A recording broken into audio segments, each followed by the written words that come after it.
ఆ రోజు date October 11, 1973. Time రాత్రి అయింది. అది మిసిసిపిలోని పాస్కగోలా అనే ప్రాంతం. ఆ ప్రాంతంలో కాల్విన్ పార్కర్ అండ్ చార్లెస్ సెక్సన్ అనే ఒక ఇద్దరు ఫ్రెండ్స్ అయితే ఉన్నారు. వీళ్ళిద్దరూ ఫ్రెండ్స్ మాత్రమే కాదు, వర్కర్స్ కూడా. వాళ్ళిద్దరూ కూడా అక్కడికి దగ్గరలో ఉన్న ఒక లోకల్ షిప్ యార్డ్లో పనిచేస్తూ ఉంటారు. అయితే రోజంతా పనిచేశారు కదా, సో ఇంకా సాయంత్రం ఇంటికి వెళ్ళే ముందు ఆ ప్రాంతంలోనే కొంత ఫిషింగ్ చేసి ఆ తర్వాత ఇంటికి వెళదాం అని అయితే డిసైడ్ అయ్యారు. అండ్ అక్కడ చేపలు పట్టడం కోసం నీటి లోపలికి గ్యాలాన్ని వేసి అలా కూర్చొని వాళ్ళ ఫ్యామిలీ గురించి, వాళ్ళ లైఫ్ గురించి కంటిన్యూస్గా మాట్లాడుకుంటున్నారు. అయితే ఆ రోజు ఆ మూమెంట్ వాళ్ళ జీవితాన్ని కంప్లీట్గా మార్చేస్తుందనే విషయం అయితే అప్పటికి వాళ్ళకి తెలియదు. కానీ కొద్దిసేపటి తర్వాత కాల్విన్ అండ్ చార్లెస్ వీళ్ళిద్దరూ కూడా ఒక పెద్ద యూఎఫ్ఓని చూశారు. అండ్ బేసిక్గా యూఎఫ్ఓని చూసినప్పుడు వాళ్ళకి పెద్దగా భయం అయితే కలగలేదు, కానీ దాంట్ లోపల నుంచి ఏదైతే బయటకు వచ్చిందో అది వాళ్ళని చాలా అంటే చాలా బాగా భయపెట్టింది. అంటే మనం ఏలియన్స్ గురించి విన్నప్పుడు చాలాసార్లు ఏలియన్స్ చిన్నగా ఉంటారు, ఫేస్ మాత్రం కొంచెం డిఫరెంట్గా ఉంటుందని వింటూ వచ్చాం కదా. సో అలాగే వీళ్ళకి ఎదురవ్వలేదు. వీళ్ళకి కంప్లీట్గా డిఫరెంట్గా ఎదురయ్యారు, చాలా భారీ స్థాయిలో ఎదురయ్యారు. అంటే చూడడానికి మాన్స్టర్స్ లాగా కనబడుతున్నారు అనమాట. సో వాళ్ళని చూసినప్పుడు చార్లెస్ అండ్ కాల్విన్స్ యొక్క భయం అయితే విపరీతంగా పెరిగిపోయింది. ఆ మాన్స్టర్స్ వీళ్ళకి దగ్గరగా వస్తున్నారు, ఇంకా దగ్గరైపోతున్నారు. అండ్ వీళ్ళిద్దరూ అక్కడ నుంచి కదిలి పారిపోదాం అనుకుంటే వీళ్ళు కదలలేకపోతున్నారు. వీళ్ళు కంప్లీట్గా ప్యారలైజ్ అయిపోయారు. ఏం జరిగిందో వాళ్ళకేం అర్థం కావట్లే. అరుద్దాం అనుకుంటున్నారు, అరవలేకపోతున్నారు. ఏడుద్దాం అనుకుంటున్నారు, ఏడవలేకపోతున్నారు. ఇంకా వాళ్ళు చేయగలిగింది ఏంటంటే తర్వాత ఏం జరుగుతుందో చూద్దాం, ఇంకా ఏం జరిగినా సరే మన చేతుల్లో ఏమీ లేదని చెప్పి అలా భయంగా వాళ్ళకి చూస్తూ ఉన్నారు. అండ్ ఆ మాన్స్టర్స్ వీళ్ళ దగ్గరకు వచ్చారు, వీళ్ళని వాళ్ళతో పాటుగా తీసుకొని వెళ్ళిపోయారు, వాళ్ళ క్రాఫ్ట్లోకి ఎక్కించుకున్నారు. అండ్ ఆ తర్వాత వాళ్ళకు ఒక నైట్ మేర్ అనేది మొదలైంది. అసలు ఏం జరిగింది వీళ్ళ విషయంలో, ఈ పాస్కగోలా యూఎఫ్ఓ ఇన్సిడెంట్ ఏంటి, దీని వెనక ఉన్న మిస్టరీ ఏంటి, దీంట్లో ఎంతవరకు నిజం ఉంది, ఇవన్నీ కూడా ఇప్పుడు ఈ వీడియోలో డీటెయిల్గా తెలుసుకుందాం. సో ఇంకెందుకు late, let's get in to the video. Hi friends, మీరు ఎప్పుడైనా సరే 5,000 రూపాయల ప్రోడక్ట్ 250 రూపాయలకి రావడానికి గమనించారా? లేదు కదా. కానీ అమెజాన్, ఫ్లిప్కార్ట్ లాంటి కంపెనీస్ ఏం చేస్తూ ఉంటాయంటే కొన్ని గోల్డెన్ హవర్స్ టైంలో మెగా డీల్స్ ఇస్తూ ఉంటాయి. ఆ డీల్స్ టైంలో ఒక్కొక్క ప్రోడక్ట్ మీద 90% నుంచి 95% వరకు డిస్కౌంట్ అయితే ఉంటుంది. అయితే ఈ డీల్స్ కోసం మీరు కాన్స్టెంట్గా ఆ యాప్స్ చెక్ చేస్తూ ఉండలేదు కదా. కానీ మీకోసం నేను వాటన్నిటిని కూడా కాన్స్టెంట్గా చెక్ చేస్తూ ఉంటాను. అండ్ దాంట్లో ఎప్పుడు ఏ డీల్ పెట్టినా కూడా ఇమీడియట్గా మీకు ఆ ప్రోడక్ట్ని అయితే షేర్ చేస్తాను. మీరు ఇమీడియట్గా ఆ ప్రోడక్ట్ని పర్చేస్ చేయొచ్చు దాని నుంచే. అండ్ అంతేకాదు కొన్ని ఎక్స్ట్రాడినరీ ప్రొడక్ట్స్ ఉంటాయి, వాటిని మీరు బయట ఎక్కడ కూడా చూడరు.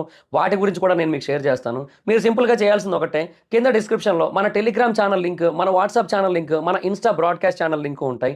వీటిలో మీరు ఏ యాప్ ఎక్కువగా వాడతారో ఆ యాప్కి సంబంధించిన లింక్ మీద క్లిక్ చేసి ఆ యాప్లో ఉన్న మన ఛానల్ని ఫాలో అవ్వండి. దాంట్లో రెగ్యులర్గా చాలా ప్రొడక్ట్స్ అయితే మీకు అప్డేట్ అవుతూ ఉంటాయి. అండ్ ఆ ప్రొడక్ట్స్లో మీకు ఏది నచ్చినట్టయితే దాన్ని మీరు కొనుగోలు చేయొచ్చు వెంటనే. సో డిస్క్రిప్షన్లో లింక్స్ ఉన్నాయి, వెంటనే ఫాలో అవ్వండి.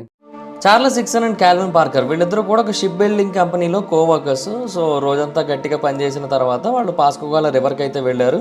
పొద్దున్నుంచి బిజీగా అందరి మధ్య తిరిగి ఉన్నారు కాబట్టి ఒక క్వైట్ స్పాట్ని ఎంచుకున్నారు. ఎవరూ లేకుండా ప్రశాంతంగా చేపలు పట్టుకొని వాళ్ళ గురించి వాళ్ళు మాట్లాడుకుందామన్న ఉద్దేశంతో. అదే వాళ్ళకి ప్రాబ్లం తెచ్చిపెట్టిందని చెప్పాలి. ఒకవేళ ఎవరైనా ఉన్నట్టయితే ఏలియన్స్ వీళ్ళ దగ్గరికి రావడానికి అంత ధైర్యం చేయకపోవచ్చు కదా. అయితే వీళ్ళు అక్కడ కూర్చున్నప్పుడు వీళ్ళకి ఆకాశంలో ఒక బ్లూ కలర్ లైట్ కనిపించింది. యాక్చువల్గా మొదట ఆ లైట్ చాలా చిన్నగానే కనిపించినా కూడా తర్వాత మెల్లిమెల్లిగా ఆ లైట్ అనేది చాలా పెద్దదవుతూ వస్తుంది అండ్ వీళ్ళకి దగ్గరగా వస్తుంది. అండ్ దగ్గరగా వచ్చిన తర్వాత వీళ్ళకి కనబడింది ఏంటంటే అది ఒక డిస్క్ షేప్డ్ క్రాఫ్ట్ నుంచి వస్తుంది. అది సుమారుగా 40 మీటర్ల పొడవు ఉంది, 10 అడుగుల ఎత్తుంది. సో చాలా అంటే చాలా పెద్దగా ఉంది.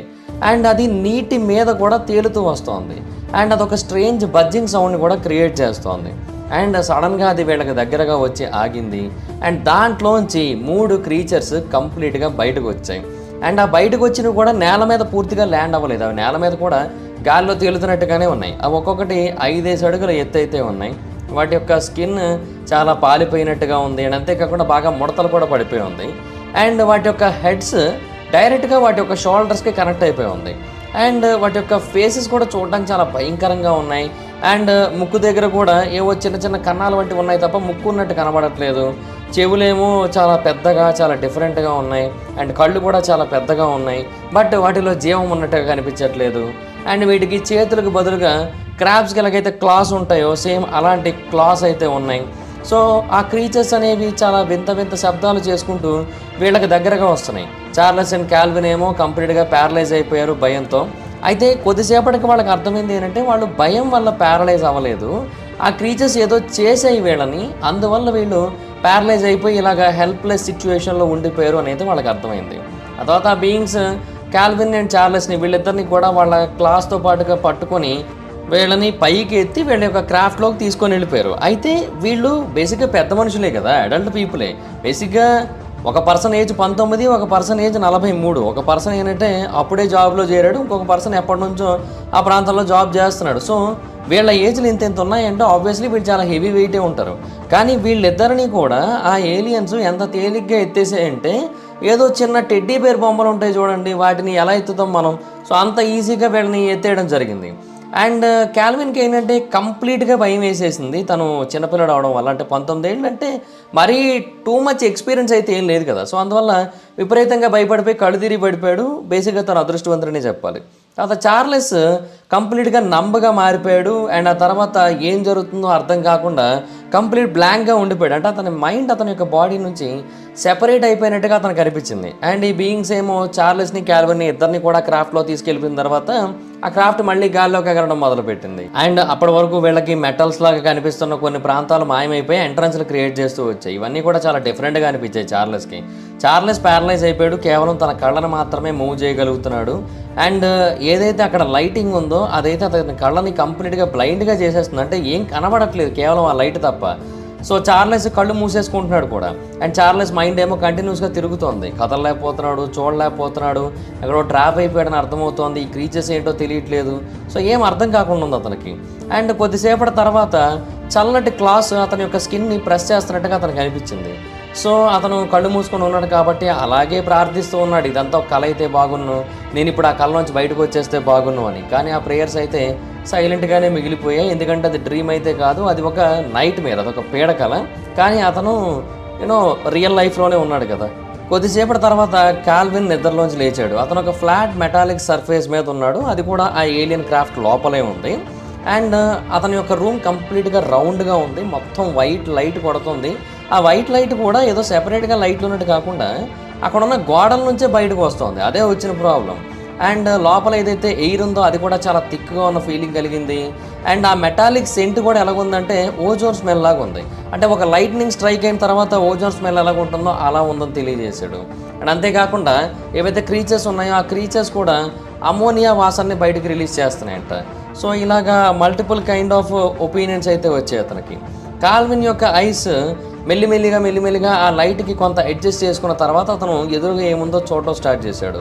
అప్పుడు అక్కడ అతను ఒంటరిగా లేకుండా అతని కళ్ళ ముందు ఒక ఫిమేల్ ఏలియన్ ఉంది. ఆ ఫిమేల్ ఏలియన్ ఇంతకుముందు చూసిన వేరే ఏలియన్స్ కంటే కొంచెం డిఫరెంట్గా ఉంది, కొంచెం మనిషిలాగే ఉంది. అండ్ కళ్ళు కూడా పెద్దగా ఆల్మండ్ షేప్లో ఉన్నాయి. అండ్ బాడీ ఫీచర్స్ కూడా కొంచెం డెలికేట్గానే ఉన్నాయి. అయితే ఆమె కాల్విన్తో మాట్లాడడానికి ట్రై చేస్తోంది, కాకపోతే నార్మల్గా కాకుండా టెలిపాథికల్గా మాట్లాడడానికి ట్రై చేస్తోంది. ఎందుకంటే వీళ్ళిద్దరికీ ఒకరి భాష ఒకరికి రాదు కాబట్టి. అండ్ ఆమె టెలిపాథికల్గా ఏం చెప్పాలనుకుందంటే అతను సేఫే, కంగారు పడాల్సిన పని లేదు అని అయితే అతనికి చెప్పాలనుకుంది. ఆ తర్వాత మెల్లిమెల్లిగా అతన్ని ఎగ్జామిన్ చేయడం మొదలుపెట్టింది. అతని బాడీలోని వేరు పార్ట్స్ మీద లైట్గా ప్రెషర్ని అప్లై చేస్తూ అతన్ని చెక్ చేయడం మొదలుపెట్టింది. అండ్ ఆ తర్వాత మళ్ళీ ఒక అడుగు వెనక్కేసి మళ్ళీ టెలిపాథికల్గా చెప్పింది, ఏమని, నేను నిన్ను హర్ట్ చేయను, నువ్వేమి కంగారు పడకు, ఇప్పుడు నేను చేసేదానికి అని చెప్పి. అయితే ఆ తర్వాత అతని బొగ్గన గిల్లింది. ఆ తర్వాత అతని యొక్క నోటి లోపల చేయి పెట్టింది. అండ్ అతని యొక్క జా కొంచెం వైడ్గా ఓపెన్ అయిన తర్వాత తన ఇంకొక చేతికున్న థిన్ ప్రోబ్స్ని ఉపయోగించి ఆమె ఏం చేసిందంటే తన యొక్క ముక్కు దగ్గరకి చేయి పెట్టింది. అంటే నోటి లోపల నుంచి అనమాట. అంటే కాల్విన్ యొక్క థ్రోట్లోంచి నాజల్ క్యావిటీలోకి తన యొక్క చేతిని అయితే పెట్టింది. కాల్విన్కి ఆ టైంలో చాలా భారీ స్థాయిలో పెయిన్ అయితే వచ్చింది, గట్టిగా అరవాలనుకున్నాడు. బట్ అతను ఏం చేయలేకపోయాడు, అతనికి జస్ట్ దగ్గు వచ్చింది అంతే ఆ టైంకి. బట్ మళ్ళీ ఆమె టెలిపాథికల్గా చెప్పడానికి ట్రై చేసింది. బట్ ఈసారి అతనికి వినబడింది, కంగారు పడకు, భయపడకు అని. సో ఆమె అతని ముక్కు నుంచి ఏదో బయటికి తీసింది. అండ్ అది ఏంటనేది అతనికైతే అర్థం కాలేదు. And at the same time Charles ఇంకొక రూమ్లో ఉన్నాడు. అతనికి కూడా same kind of situation repeat అవుతూ ఉంది. సేమ్ కైండ్ ఆఫ్ ట్రీట్మెంట్ అతనికి కూడా ఇస్తూ ఉన్నారు. అతని చుట్టూ కూడా కొంతమంది ఆ ఏలియన్స్ చుట్టుముట్టేసి అతని మీద ట్రీట్మెంట్ అయితే చేస్తూ ఎగ్జామినింగ్ అయితే చేస్తూ ఉన్నారు.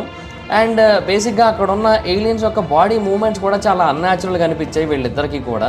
అంటే చాలా రోబోటిక్గా అనిపించాయి. అండ్ వాళ్ళు కమ్యూనికేషన్ మొత్తం కూడా టెలిపాథికల్గానే చేసుకుంటున్నారు. వీళ్ళతో కూడా అలాగే మాట్లాడడానికి ట్రై చేస్తున్నారు. బట్ వీళ్ళతో అన్నిసార్లు అలా మాట్లాడడం కుదరట్లేదు, అదే వచ్చిన ప్రాబ్లం అంతా కూడా. అతని చుట్టూ చాలా ఆలోచనలు, చాలా మెమరీస్ ఇవన్నీ కూడా క్రియేట్ అవుతూ ఉన్నాయి. ప్రతిఘటించాలనుకున్నాడు, కానీ కుదరట్లేదు. అయితే ఆ టైంకి ఒక మెటల్ ఆబ్జెక్ట్ ఆల్మోస్ట్ ఫుట్బాల్ అంత సైజులో ఉంటుంది. అది అతని మీదకొచ్చి ఆగి గాలిలో తేలుతూ ఉంది. అండ్ అది అతన్ని స్కాన్ చేస్తున్న ఫీలింగ్ అయితే అతనికి కలిగింది. అండ్ అది పైకి కిందకి అలా మూవ్ అయింది.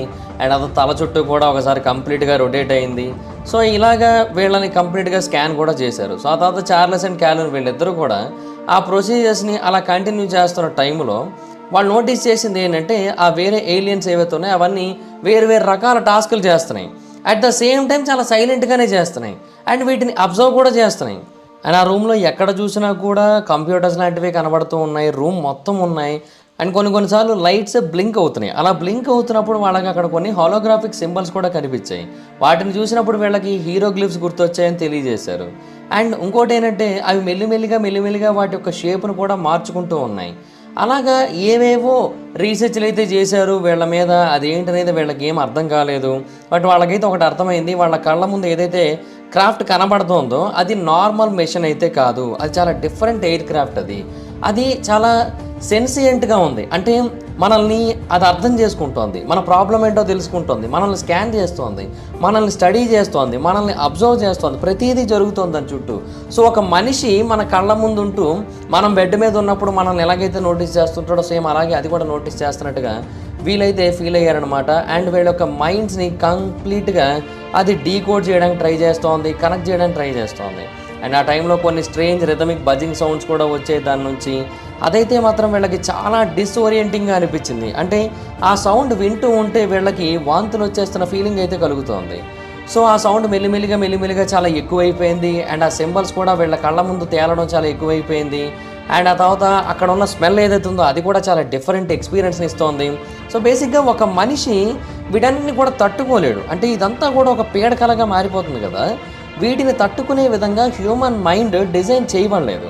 అండ్ క్యాల్విన్ ఏమో ఎగ్జామిన్ చేయబడుతున్నాడు ఫిమేల్ ఏలియన్ చేత. అతనేమో కడుదిరి పడిపోయాడు. అండ్ అతని యొక్క కాన్షియస్నెస్ అనేది ఫేడ్ అవ్వడానికి ముందు, అంటే అతను పూర్తిగా నిద్రలోకి వెళ్ళిపోవడానికి ముందు అతని కళ్ళ ముందు కొన్ని ఇమేజెస్ ఫ్లాష్ అయ్యాయి. ఒకటి కాదు, రెండు కాదు, కొన్ని వందల వేల హ్యూమన్ ఫేసెస్ యొక్క ఇమేజెస్ అతని కళ్ళ ముందు ఫ్లాష్ అయ్యాయి. వాళ్ళందరూ కూడా సేమ్ ఇలాగే భయాన్ని ఎక్స్ప్రెస్ చేస్తున్నారు, కన్ఫ్యూజన్ని ఎక్స్ప్రెస్ చేస్తున్నారు. సో ఇక్కడ ఏం జరుగుతుందో ఇనీషియల్గా అతనికి అర్థం కాలే. అయితే ఆ తర్వాత క్యాల్విన్ అండ్ చార్లెస్కి అర్థమైన విషయం ఏంటంటే వాళ్ళిద్దరూ ఉన్న సిచ్యువేషన్ ఏదైతే ఉందో అది అంత స్పెషల్ ఏమీ కాదు. అండ్ ఆ సిచ్యువేషన్ యూనిక్ ఏమీ కాదు. ఈ లివింగ్ నైట్ మేర్ ఏదైతే ఉందో ఇది చాలా అంటే చాలా కామన్. బేసిక్గా చాలామంది పీపుల్ ఆల్రెడీ ఇదే కైండ్ ఆఫ్ సిచ్యువేషన్ని ఫేస్ చేశారు అని అయితే ఆ టైంలో వాళ్ళకి అర్థమైంది. అండ్ క్యాల్విన్ మైండ్కి చివరిగా కనబడిన ఇమేజ్ అయితే మాత్రం ఆ ఫిమేల్ ఏలియన్ యొక్క కళ్ళే. అండ్ ఆమె ఏదో చెప్పాలనుకుంటోంది, చాలా ఇంపార్టెంటే. బట్ క్యాల్విన్ దాన్ని అర్థం చేసుకునే లోపే మొత్తం అంతా కూడా కంప్లీట్గా చీకటిగా మారిపోయింది. అంటే అతను కళ్ళు తిరిగి పడిపోయాడు.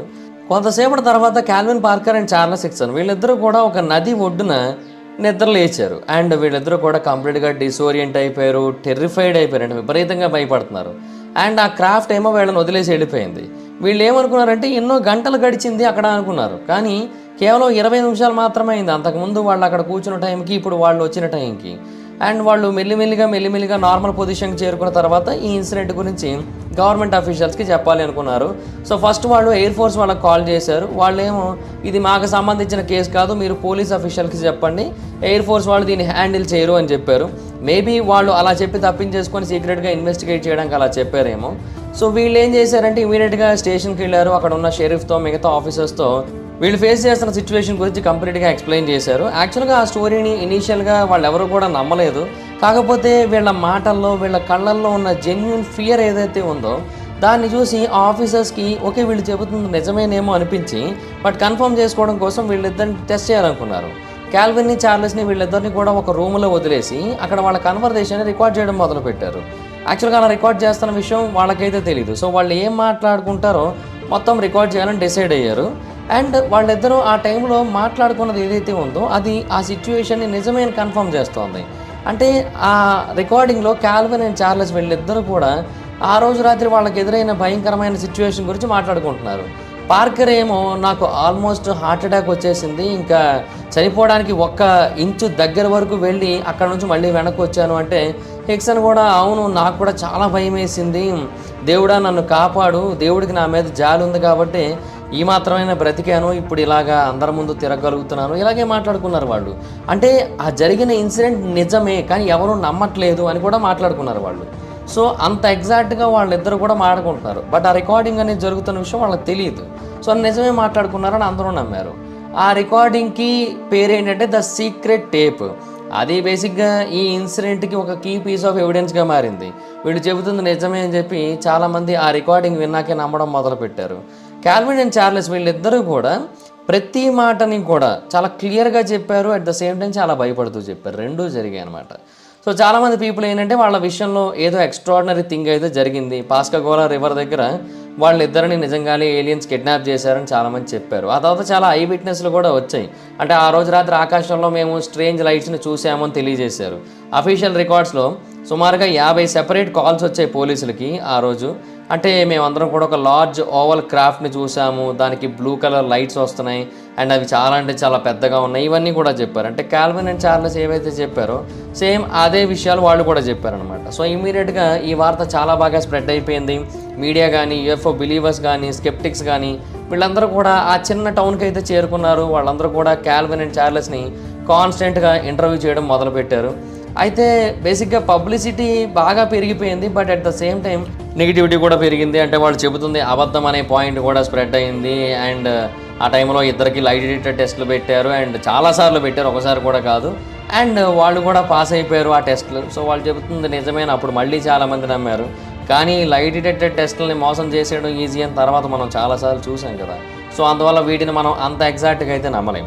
అయితే ఈ ఇన్సిడెంట్ ఆ పీపుల్ని కొంచెం డిఫరెంట్గా ఎఫెక్ట్ చేసిందని చెప్పాలి. అంటే చార్లెస్ ఏంటంటే ఈ ఇన్సిడెంట్ గురించి పబ్లిక్గా మాట్లాడాడు తర్వాత చాలాసార్లు. కానీ కాల్విన్కి ఏంటంటే PTSD వచ్చేసింది, అంటే పోస్ట్ ట్రామాటిక్ స్ట్రెస్ డిజార్డర్ అయితే వచ్చేసింది. సో అతను పబ్లిక్ నుంచి కొంచెం దూరంగా ఉండాలనుకున్నాడు.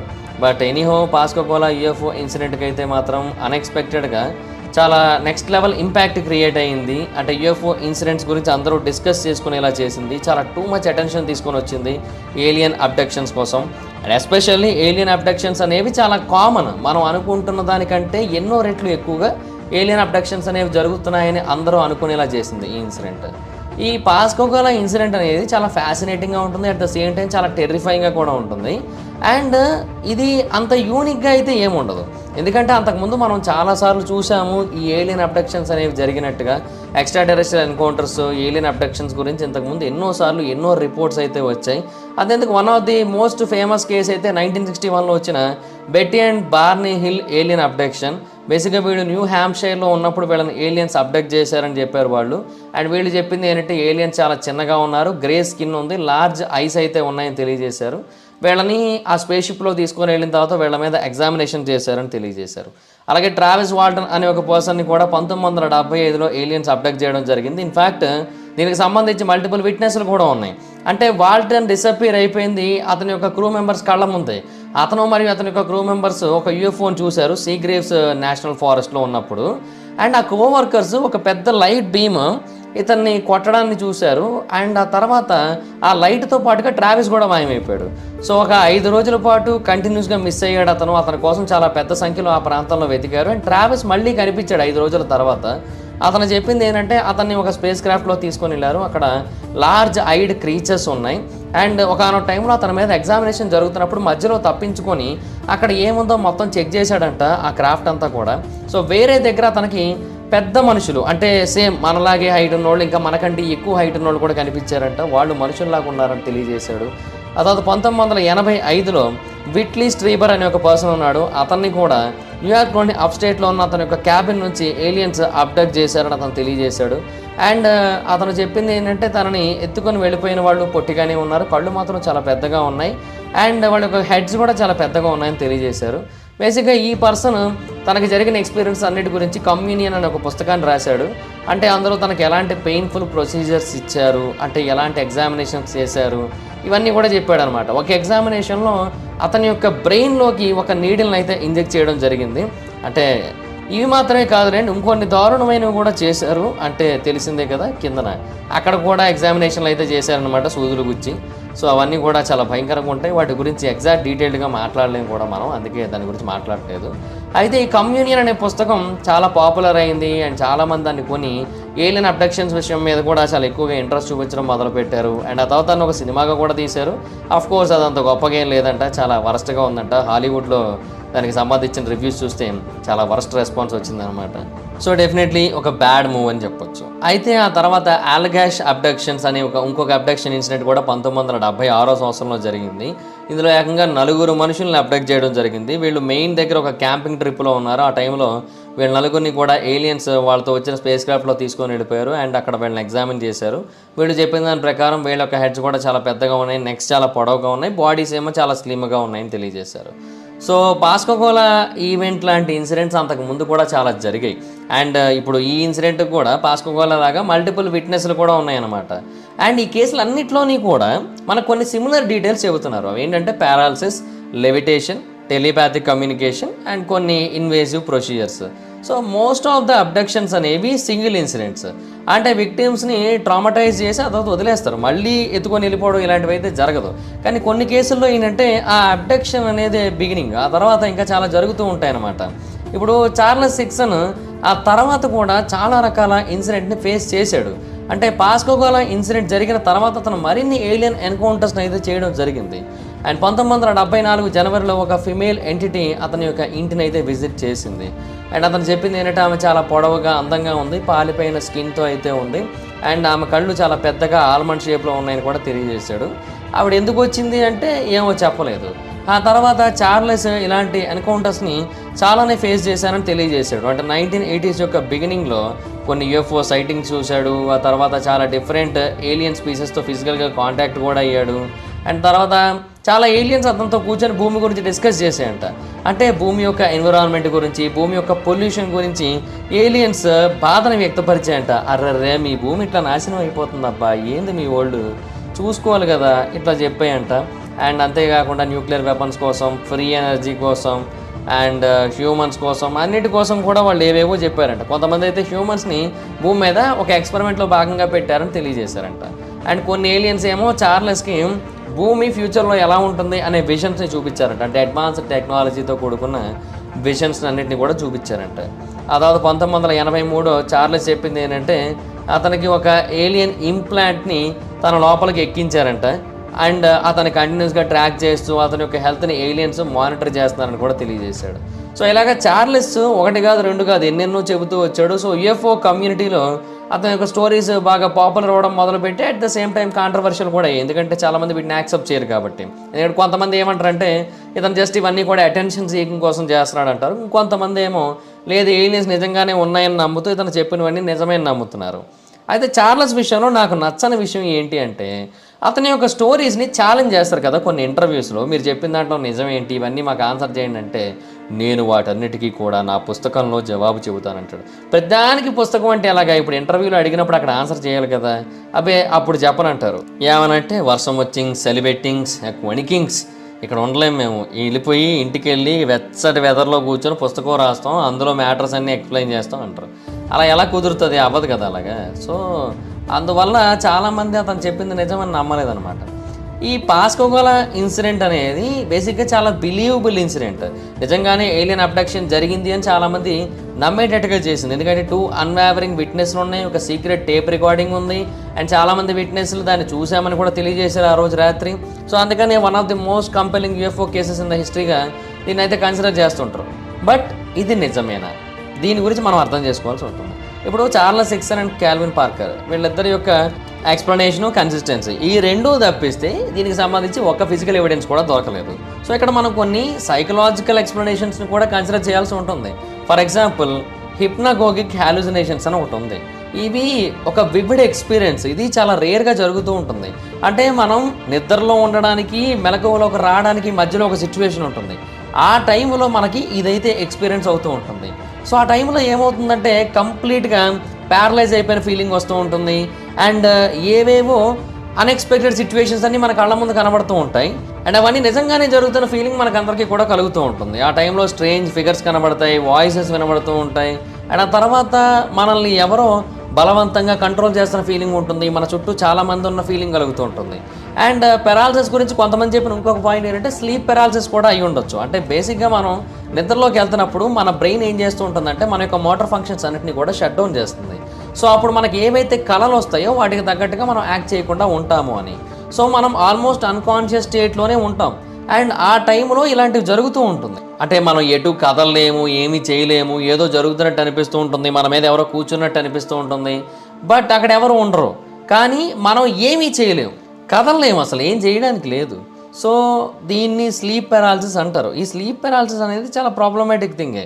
ఈవెన్ లూసిడ్ డ్రీమింగ్ అనేది కూడా దీంతో కొంచెం అటాచ్ అయ్యి ఉంటుంది.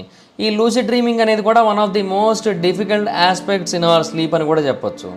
సో బేసిక్గా వీటన్నిటిని కూడా ఒక మనిషి కంట్రోల్ చేయడం అనేది అంత ఈజీ అయితే కాదు. అండ్ ఈ స్లీప్ పెరాలసిస్ ఉన్నప్పుడు, లూసిడ్ డ్రీమింగ్ అనేది జరుగుతున్నప్పుడు కొన్నిసార్లు బజింగ్ సౌండ్స్ అనేవి వినపడుతూ ఉంటాయి. చార్లెస్ కూడా ఈ బజింగ్ సౌండ్ గురించి తన యొక్క రిపోర్ట్స్లో డీటెయిల్గా మెన్షన్ చేశాడు.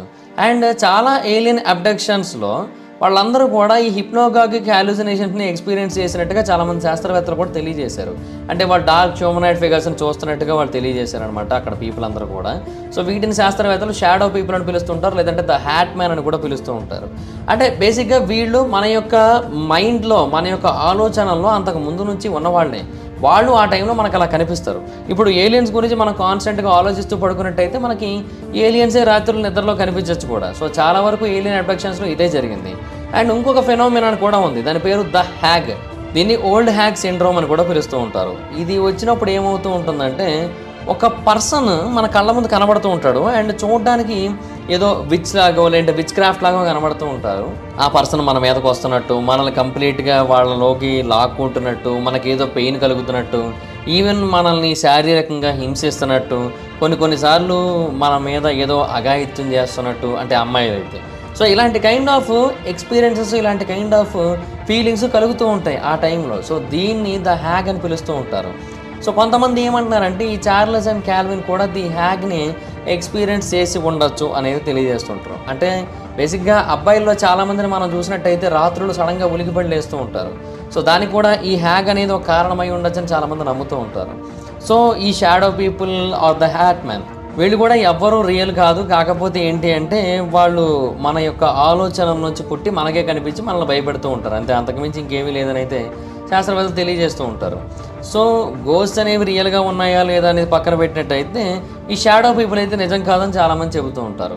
సో మేబీ చార్లెస్కి కూడా ఈ హిప్నోగాగిక్ హాలుసినేషన్ అనేది వచ్చి ఉండొచ్చు అని అయితే శాస్త్రవేత్తలు అభిప్రాయపడుతున్నారు. అండ్ మిగతా డీటెయిల్స్ ఏవైతే ఉన్నాయో అవన్నీ కూడా అతని మైండ్లో ఉన్న డీటెయిల్స్ అక్కడ ఉన్న ఫిల్ ఇన్ ద బ్లాంక్స్లో నిండిపోయాయి అంతే. అంటే ఆ టైంలో బేసిక్గా యూఎఫ్ఓ స్టోరీస్ అనేవి బాగా పాపులర్. సో వాటి గురించి విని అవి అతని బ్రెయిన్లో నాటుకుపోయి అవే అక్కడ ఫిల్ అయ్యి ఉండొచ్చు. మరి వాట్ అబౌట్ క్యాల్విన్ పార్కర్? ఇప్పుడు ఒకటేసారి ఇద్దరు వ్యక్తులకి హిప్నోగాగిక్ ఎక్స్పీరియన్స్, అది కూడా ఒకే రకంగా వచ్చే అవకాశం ఉందా అంటే లేదు, సైన్స్ అయితే లేదనే చెప్తోంది. మరి చార్లెస్ అండ్ క్యాల్విన్ ఇద్దరు కూడా పోలీస్ స్టేషన్కి వెళ్ళారు, ఇద్దరు కూడా అక్కడ మాట్లాడుకున్నప్పుడు ఒకటే విషయాన్ని మాట్లాడుకున్నారు. మరి ఇదంతా ఎలా పాసిబుల్ అయిందంటే, ఇప్పుడు క్యాల్విన్ ఏం చెప్పాడు, ఆ టైం అంతా కూడా తను నిద్రపోతూ ఉన్నాడంట, మొత్తం ఇన్సిడెంట్ జరుగుతున్నంతసేపు కూడా. అండ్ ఆ తర్వాత తనకి తన యొక్క మెమరీస్ అనేవి మళ్ళీ వెనక్కి వచ్చినప్పుడు ఇదంతా కూడా గుర్తొచ్చింది. అండ్ క్యాల్విన్కి తన జాబ్లో అదే ఫస్ట్ డే. అప్పటికి అతని వయసు 19 ఏళ్ళు, చార్లెస్ వయసు 43 సంవత్సరాలు. అండ్ చార్లెస్ ఏమో బేసిక్గా వర్క్లో చాలా ఎక్స్పీరియన్స్లు, సుపీరియర్ అథారిటీ ఉన్న పర్సన్ కూడా. సో ఇప్పుడు క్యాల్విన్ అబద్ధం చెప్పాడని నేను చెప్పట్లే, బట్ హ్యూమన్ మెమరీ అనేది అన్రిలయబుల్. ఇప్పుడు మనం ఏదైనా ఒక స్టోరీని 10 సార్లు అలా కాన్స్టెంట్గా వింటూ వచ్చామంటే మన బ్రెయిన్ మనకే తెలియకుండా వాటికి సంబంధించిన మెమరీస్ని క్రియేట్ చేస్తూ ఉంటుంది, మనం దాన్ని ఎక్స్పీరియన్స్ చేసినా చేయకపోయినా కూడా. క్యాల్విన్ ఏంటంటే ఇన్సిడెంట్ జరిగిన తర్వాత కొన్ని వారాల వరకు కూడా హాస్పిటల్లో ఉన్నాడు స్ట్రెస్ కారణంగా. అండ్ ఆ తర్వాత మధ్యలో కూడా హాస్పిటల్కి వెళుతూ వచ్చాడు ఆ తర్వాత సంవత్సరాల్లో కూడా. సో వీళ్ళిద్దరూ కూడా ఆ టైంలో కొంత డ్రింక్ కూడా చేస్తున్నారు ఇన్సిడెంట్కి ముందు. అండ్ ఇన్సిడెంట్ తర్వాత చాలా ఎక్కువగా డ్రింకింగ్ చేయడం మొదలుపెట్టారు. సో చార్లెస్ యొక్క స్టోరీ అనేది ఇయర్స్లో మారుతూ వచ్చింది. అంటే అతను ఇనీషియల్గా చెప్పిన డీటెయిల్స్ కొన్ని అయితే, ఆ తర్వాత మెల్లిమెల్లిగా అతను డీటెయిల్స్ యాడ్ చేస్తూ వచ్చాడు. అండ్ ఆఫ్ కోర్స్ అతని యొక్క పుస్తకాన్ని కూడా రిలీజ్ చేశాడు. యాజ్ యూ ఎక్స్పెక్టెడ్ ఆ బుక్ సేల్స్ కూడా గట్టిగానే వచ్చాయి. ఆ తర్వాత క్యాల్విన్ చాలా ఏళ్ల పాటు జనాలకు దూరంగా ఉన్నాడు, సుమారుగా 20 ఏళ్ల పాటు అతను ప్రపంచానికి దూరంగా ఉన్నాడు. కానీ ఆ తర్వాత బయటకు వచ్చి పబ్లిక్గా మాట్లాడడం మొదలుపెట్టాడు. ఆ తర్వాత అతను కూడా ఒక పుస్తకాన్ని రిలీజ్ చేశాడు. ఎన్ని పుస్తకాలు రాస్తారా మీరందరూ కూడా. సో వీళ్ళు చెప్పిన దాంట్లో నిజమేంత అనేది మనం ఎగ్జాక్ట్గా గెస్ చేయలేము. అయితే ఆ రోజు రాత్రి సుమారుగా 50కి పైగా రిపోర్ట్స్, మేము ఆకాశంలో కొన్ని స్ట్రేంజ్ ఆబ్జెక్ట్స్ని చూసాం, వాటికి బ్లూ లైట్ వస్తుందని చెప్పారు కదా. అయితే most of the reports media coverage జరిగిన తర్వాత వచ్చాయి. అంటే ఈ ఇన్సిడెంట్ గురించి వైరల్ అయిన తర్వాత అవును మేము కూడా ఆ రోజు రాత్రి చూసామని చెప్పి తర్వాత వచ్చి చెప్పారనమాట. సో వీటిలో కొన్ని నిజమై ఉండొచ్చు, కొన్ని అబద్ధమై ఉండొచ్చు. అయితే ఎగ్జాక్ట్గా అదే రోజు వచ్చిన ఫోన్లు కూడా ఉన్నాయి. సో అది ఎంతవరకు వాస్తవం అంటే చెప్పలేం మనం. సో చార్లెస్ చెప్పింది నిజమా అబద్ధం అని పక్కన పెడితే మనం చాలా విషయాలకి ఎక్స్ప్లెనేషన్ ఇవ్వలేకపోతున్నాం. సో అందువలన చార్లెస్ చెప్పింది ఎగ్జాక్ట్గా అబద్ధం అని కొట్టిపడేయలేం. అయితే ఒక అమ్మాయి వచ్చిందని చెప్పాడు, అది ఎంతవరకు వాస్తవమో తెలియదు. సో చార్లెస్ అబద్ధాలు చెబుతున్నాడు అనలేం, కానీ మేబీ అతను ఏవైతే ఈ ఎన్కౌంటర్స్ అన్నిటి గురించి చెబుతూ వచ్చాడో అవన్నీ కూడా అతనికి ఎదురైన సైకలాజికల్ ట్రామా కారణంగా అయి ఉండొచ్చు. అంటే ఆల్రెడీ ఒకసారి ట్రామాలోకి వెళ్ళిపోయిన తర్వాత ఇంక ఇమాజినేషన్ అనేది మారిపోతుంది. సో ఇంకా ట్రామా లెవెల్స్ అనేవి పెరుగుతాయి తప్ప తగ్గదు. దానికి సెపరేట్ ట్రీట్మెంట్ తీసుకుంటేనో లేదంటే ప్రపంచానికి దూరంగా ఉంటేనో మారుతుంది తప్పిస్తే, లేదంటే కష్టమనే చెప్పాలి. సో మేబీ ఇందాక చెప్పుకున్నట్టుగా స్లీప్ పెరాలసిస్ కానీ, లేదంటే ద హ్యాగ్ కానీ, లేదంటే హిప్నోగాగిక్ హాలుజినేషన్స్ కానీ, ఇలా ఏమైనా అయి ఉండొచ్చు. సో ఒకటైతే వాస్తవం, అతను అబద్ధాలు చెప్పాడు అండ్ క్యాల్విన్ అబద్ధాలు చెప్పాడు అనేది చెప్పలేం. సో ఒకటైతే వాస్తవం, ఆ ఇద్దరు పీపుల్కి ఖచ్చితంగా సైకలాజికల్గా పెద్ద ప్రాబ్లం అయితే ఎదురైంది. సో ఆ ప్రాబ్లం నుంచి పుట్టుకొచ్చిన ఏదర్ కల్పితమైన స్టోరీ అయి ఉండొచ్చు, ఆర్ ఆ సైకలాజికల్ ప్రాబ్లం క్రియేట్ అవ్వడానికి కారణమే నిజంగా వాళ్ళని ఏలియన్స్ కిడ్నాప్ చేయడమైనా అయి ఉండొచ్చు. సో ఏదైనా జరిగి ఉండొచ్చు. సో ఇంత డీటెయిల్డ్గా డిస్కస్ చేసిన తర్వాత కూడా దీని గురించి ఒక క్లారిటీ అయితే రావట్లేదు. సో అందువల్ల ఈ పాస్కోగోలా యూఎఫ్ఓ ఇన్సిడెంట్ యొక్క మిస్టరీ ఇప్పటికీ ఒక మిస్టరీగానే మిగిలిపోతుందనే చెప్పాలి. బట్ డెఫినెట్గా ఒకటైతే చెప్పొచ్చు, అదేంటంటే ఇలాంటి ఒక ఇన్సిడెంట్ గురించి అందరితో మాట్లాడుతూ కాన్స్టెంట్గా డిస్కస్ చేస్తూ దీని గురించి అందరికీ తెలియజేయడం అనేది అయితే మాత్రం డెఫినెట్గా మంచి విషయమే. బట్ అది నిజంగా జరిగితే ఇది మంచి విషయం, బట్ జరగకపోతే ఇది ఒక ఫేక్ థింగ్ కదా, ఏమో మరి. సో ఇప్పటికీ ఈ మిస్టరీ ఒక అన్సాల్వ్డ్ మిస్టరీగానే మిగిలిపోయింది. మరి ఈ పాస్కోగోలా యూఎఫ్ఓ ఇన్సిడెంట్ గురించి మీ ఒపీనియన్ ఏంటంటే మీరేమనుకుంటున్నారు మొత్తం విన్న తర్వాత? మీ ఒపీనియన్ కింద కామెంట్ సెక్షన్లో తెలియజేయండి. So that's it guys, thanks for watching the video.